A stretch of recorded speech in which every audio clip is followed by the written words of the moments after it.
এই খুতবা, জুমার খুতবাটা আপনারা জানেন যে জোহরের নামাজ তো 4 রাকাত ফরজ, তাই না? সেখানে জুমার নামাজ জোহর নামাজের পরিবর্তে 2 রাকাত ফরজ করা হয়েছে, আর এর স্থলাভিষিক্ত করা হয়েছে খুতবা। এই খুতবাটা শোনার গুরুত্ব রয়েছে, এর আদবও রয়েছে। এই সকল গুরুত্ব এবং আদবের কারণে খুতবা শ্রবণ করাকে ফিকহি দৃষ্টিকোণ থেকে কোনো কোনো আলেম বা ইমামগণ বা কোনো ইমাম এটা ওয়াজিব বলেছে।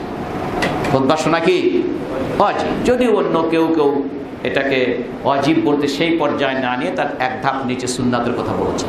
কিন্তু আমরা যদি হাদিসগুলো দেখি তাহলে দেখা যাবে যে এই খুতবা শ্রবণ করাটা যে কত গুরুত্বপূর্ণ, কোনোভাবেই যেন এটার কোনো বিঘ্ন না ঘটে।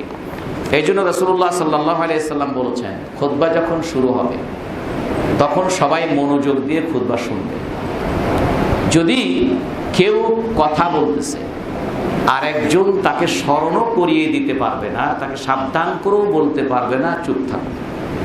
রাসূল বলছেন, ইদা কুলতা লি সাহিবিকা ইয়াউমাল জুমআতি, জুমার দিনের খুতবা চলাকালীন সময় যদি তুমি তোমার সাথী বা বন্ধুকে বলো উসকুত না আনসিতিল ইমাম, এই খুতবা শোনো,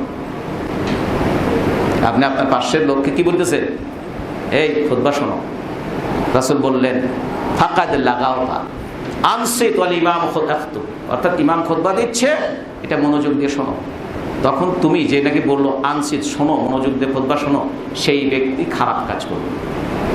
তাহলে আপনি করলেন ভালো কাজ, আর রাসূল বলতেছেন কি এটা খারাপ কাজ, এটা তুমি বেহুদা কাজ করবে, অন্যায় কাজ করবে। বুখারী মুসলিমের হাদিস।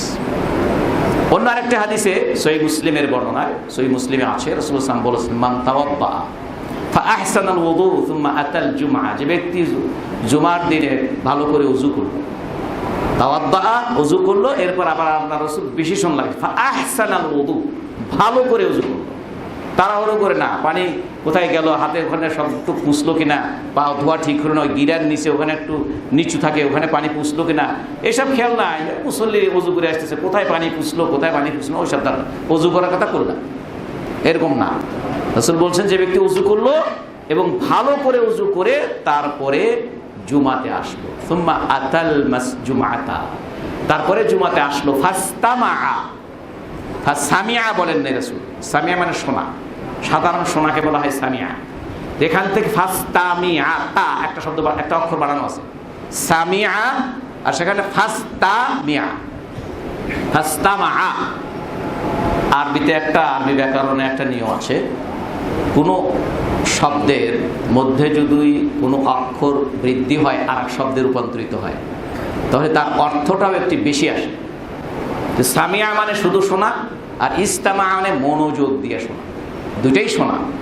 পার্থক্য হলো, একটা হলো সাধারণ শোনা, মাঝে মাঝে আপনি অন্যদিকেও কান দিতে পারেন, কিন্তু ইস্তামা যখন বলা হবে, ইস্তামে, এই জন্য আমরা ছাত্রদেরকে যদি আরবিয়াতি বলতাম তাহলে ওদেরকে আমরা বলি ইসমায়ে শোনো, তা বলি না, আমরা ইস্তামে, আমি যা বলছি মনোযোগ দিয়ে শোনো, আমি যা বলছি কি সেটা মনোযোগ দিয়ে শোনো। আরবি বইগুলোতে যেখানে অনুশীলনগুলো আছে, যেগুলো পড়তে হবে এবং মনোযোগ দিয়ে শুনতে হবে, সেখানে শব্দ আছে ইকরা ওয়াস্তামি', পড়ো আর অন্য তোমরা মনোযোগ দিয়ে শোনো।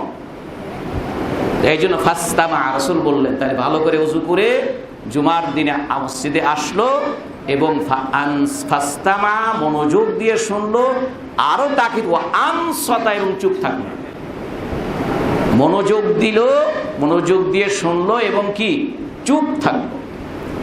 গুফিরা লাহু মা বাইনাহু ওয়া বাইনাল জুমআতি ওয়া জিয়াদাতুন সালাসাতি আইয়াম, এই ব্যক্তিকে আল্লাহ এই জুমার থেকে সামনের জুমার 7 দিন আরো 3 দিন বাড়ায় তার গুনাহগুলো আল্লাহ মাফ করে দেবে। তাহলে এই জুমার থেকে ওই জুমা, তারপরে আরো 3 দিন বাড়ায়, তাহলে মোট 10 দিনের গুনাহ আল্লাহ মাফ করে দেবে। ওমান মাসাল হাসা, আর যে ব্যক্তি কারোর সাথে কথা বলতেছে না, চুপচাপ করে হয়তো শুনতেইছে, কিন্তু হাতে ধরেন কিছু মনে করেন না, মান মাসাল হাসা, যে ব্যক্তি ওখানে সামনে এরপরে ছোট ছোট কুচি পাথর আছে, অথবা ধরেন মনে করেন যে আপনি দেখেন হয়তো মাটি বালুই আছে, এটা নিয়ে একটু মাটি এরকম করতেছে, তো আঙ্গুল দিয়ে এরকম করতেছে, তাহলে সেক্ষেত্রে যাদের হাতে তসবিহ আছে তারা যে তসবির দানা এরকম করেন সেটাও এটার মধ্যে। মান মাসাল হাসা, যে ব্যক্তি কঙ্কর স্পর্শ করলো, ফাকাদ লাগা, সেও অন্যায় করলো। তাহলে খুতবা চলাকালীন সময় যে কঙ্কর স্পর্শ করলো, নাড়াচাড়া করলো, সে ব্যক্তিও অন্যায় কাজ করলো, বেহুদা কাজ করলো।